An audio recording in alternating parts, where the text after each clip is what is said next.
When your money system is working, nothing feels urgent. If you want that kind of control, start with the framework behind this series. Go to practicalwealth.net.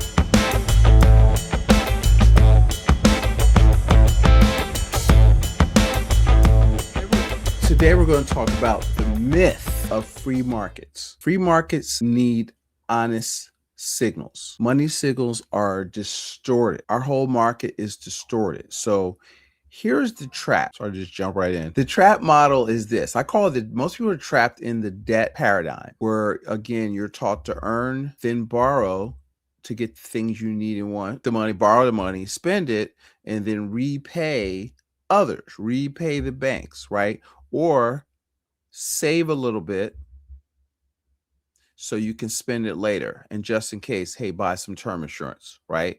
That is that a model? Is that what, if you look, so hear that, right? And ask yourself, is that what institutions do? Is that what wealthy people do? There's a saying, success leaves clues. And you can put your head in the sand, or you can study people with money, read autobiographies, and you're going to see that they think different from the rest of the world, right? And so, people say, well, they said, who's they? They is broke, right? You know, and do you know, it's like 42% of people that are making six figures live paycheck to paycheck. Think about this differently. So here's what I call the trap model, right? Wealth is stored where it's locked, so you put your money in jail on lockdown, right? In qualified plans, in CDs, in single use products that you're focusing on, what I call the accumulation theory. It's you hope the market goes up, because that's a hope. A hope ain't a good strategy to build all of your plan around that, right? So your money's locked, but your life. So if we don't have access to our money, whose money do we use? We've got to use the institution's money. So we use debt to bridge that gap. Debt now becomes a habit, consumer debt, right? Spending money you've not yet earned. That habit becomes dependent. Here's what I see in our practice a lot. People are asset rich on paper, but cash poor in real life. Okay. So most people have leaks. They have a leaky bucket. So you're trying to fill a hole up, let's say your money bucket, and you got holes in the bottom. So what so what we do is we chase top line revenue to outrun and try to put more money in this leaky bucket. So leak number one is interest to others. Taxes, I should put that one, because that's your number one expense, your number one wealth transfer. A transfer means money is leaving your checking account, going to the treasury department or somebody else's. So you got, that's a wealth transfer. And then to compound that, there's opportunity costs, meaning that, if you every dollar you earn, you can spend it, save it, or invest it. So, but spent dollars are gone. How long are they gone for, Curtis? Forever. So here's the Cliff Notes version. What would happen if you could have kept that money that you spent, right? Or being able to use that, but keep it in a situation where you could get use and control of it, but it continued to grow. Okay. So let me show you where I see this. So we work with a lot of business owners, real estate investors, and let me show you where these leaks show up in real life. So I was working with a business owner who was doing well, profitable, good income, not reckless, but every year the same thing happened. Taxes came due and they didn't have the cash sitting there. Okay. So they put part of it on a payment plan or a line of credit.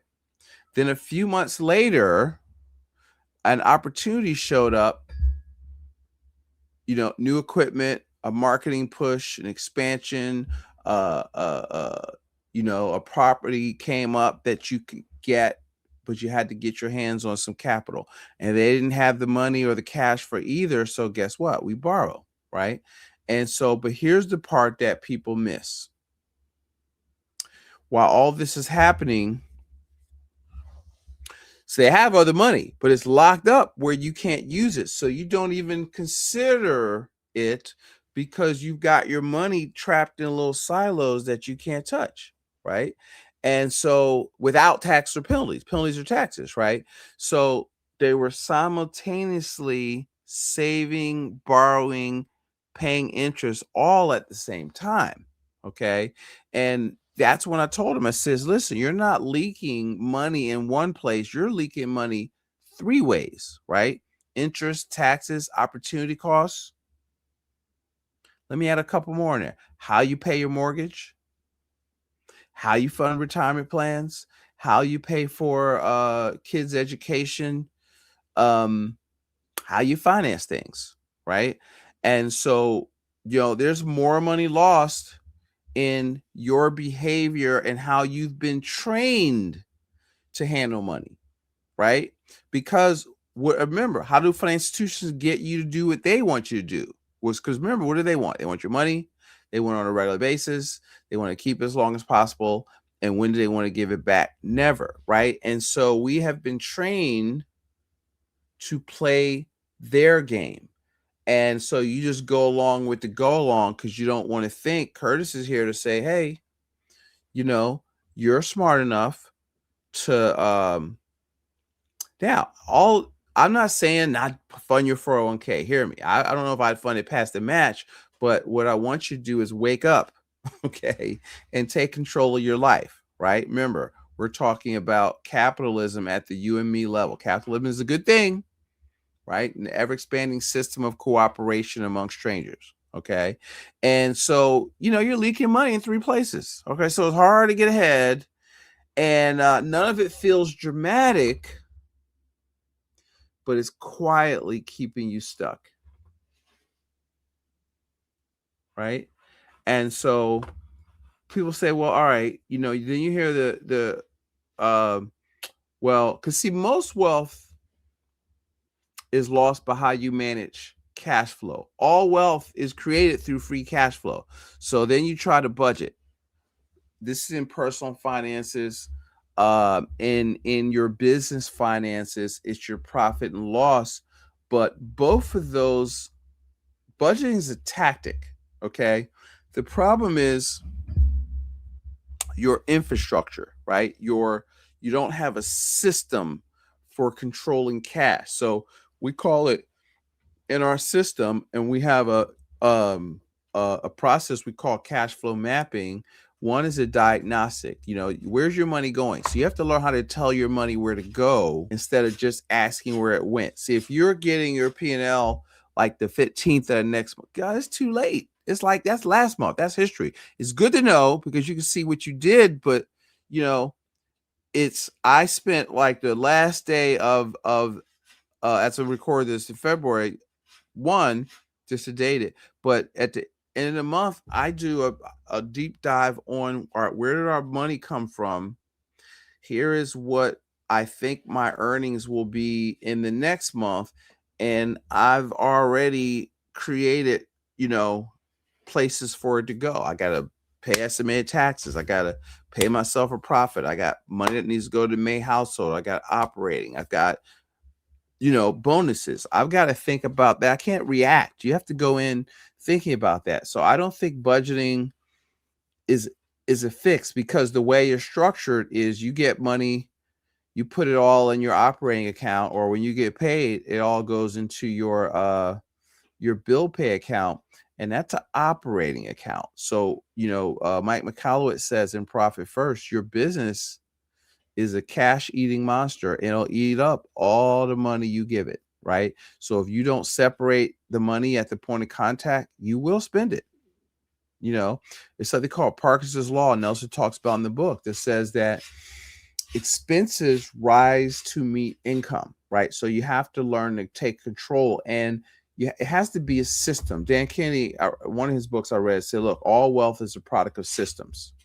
And so, cash flow management system. So we use a tool called Currents, and, through cash flow map. So what we're going to map your money, what's coming in, What are your fixed variable discretionary bills in your business? What's coming in? What are your income? Because you should have like 4 accounts. I'm not going to go there today, but you should have a profit or reinvestment account. You should have what are your variable bills that fluctuate? What are your fixed bills? How much you're going to pay yourself? I think you should have enough separate emergency fund where you start building, where you have all of next month bills. Think about the peace of mind of that. You're not living on the edge. And then what are you doing to develop passive income? So this is what we talk about. So if your business makes, let's say you need, I just did this for myself, right? So I let's say you need $15,000 a month and you can cover all of your business bills, your household bills. But if you drop to 10, you're short, right? And now you get stressed out and see, so you have to, what are you doing to make sure that you're, you know, make, if it's 15, and if you want to save more money, then you need to figure out how you're going to make 18, right? What do you have to do that? So cash flow control is a good business use. I was going over somebody's cash flow map, looking at her marketing budget or lack thereof, or I was looking at what she was paying a so-called person to help her build a website, building that, and I looked at the site. It was complete garbage, right? No way to capture email address, no follow-up, no just go here and pay this and give me like $2,000, right? And you want to meet somebody and marry them on the first date. Can we have coffee first? Can you buy me dinner at least, right? And so we want to move. Most of y'all business owners want to go. Y'all think you're going to go from a post on Instagram, somebody's going to go to your website and buy something. You gotta study marketing, right? As a business owner, that's how you grow your top line revenue. We're actually going to come out with a program on that soon that we're working on. Just stuff I use to learn. I've grown my business, but that's a separate one. So listen, remember, go to practicalwealth.net, click for a clarity call if you found this interesting, where we're going to look at your cash flow, where we're going to do that. Remember, we want to help you understand. One of the things Nelson used to say is that if you know what's going on, you'll know what to do. So if you see you can't control the economy, but if you understand what drives what, now you have to learn to be a macroeconomic thinker. Okay.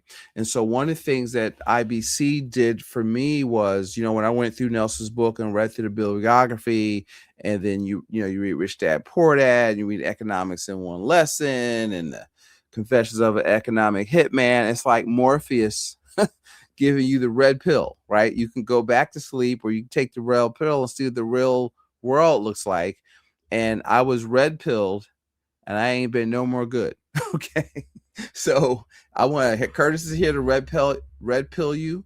And so we're talking about, see, our operative word here is control, liquidity, use, and control, right? So if your plan ain't working the way you want to, if you're still feeling frustrated, you make good money, but you're like, I make good money. Why do I feel broke? My business is doing well.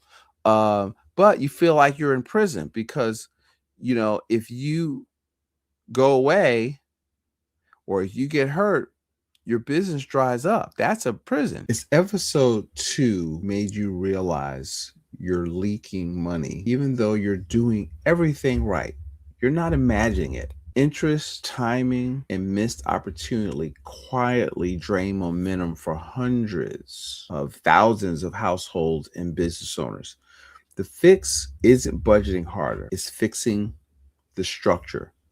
I put together a free framework that helps you identify those leaks and start building a private reserve so you're not forced to borrow every time life or opportunity shows up. You can start at practicalwealth.net. No hype, just clarity. When the structure changes, the stress does too. That you built for yourself, okay? So you don't have a business, a lot of you. You're on a job that you have no vacation, no sick pay, no family leave. You don't get none of that. Okay. And and then for you people that are cash earners, people that work for somebody else, one of the things I want to say to you is that you have to at least be an entrepreneurial thinker, right? How can you become see, people want more money or more income, right? What's our framework? Earn it, bank it, borrow it, spend it, repay it. But I emphasize with our members, earn it. What are you doing to earn more money? What is money? What is revenue? Revenue is a result of creating value in the marketplace. So if you want to make more money, money don't grow in trees, right? You got to serve somebody. Walter Williams say you have to please your fellow man, and he called dollars certificates of performance, right? And so he would tell the story. Go look at Walter Williams. He's the man, and one of my favorite economists. He passed away a while ago. He's from Philly, and he was a ball player, and he was around the time my father. I wanted to meet him because I got a feeling, because Philly was a small town. He was like 6'5". He played basketball. My uncle was all city. My dad played for Ben Franklin. I'm wondering if they knew each other. Okay. But I never got a chance to find out.